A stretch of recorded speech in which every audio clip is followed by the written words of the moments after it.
jalleetu bareeddu akka aduun afeeftu yeroo si argu onneen koo ta'uun isaa hin dhaabatu akka bishaan na boqochiiftu akka urgaa daraaraa si malee hin jiraatu ati lubbuu koo maraa.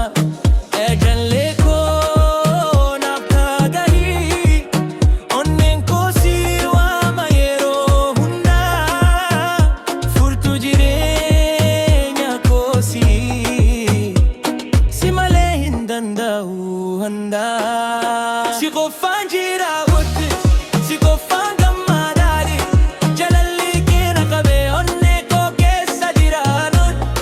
Si qofaan jira wutti, si qofaan gammadaadhi akka TikTok keessa ta'ee jalalli keenya ni kalaqqisaa.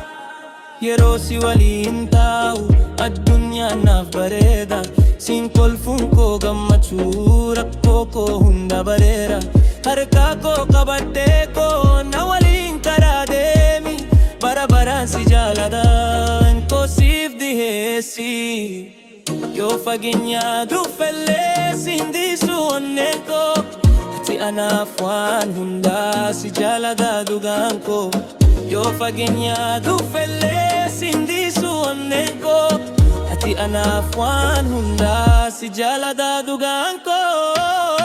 Si qofaan jira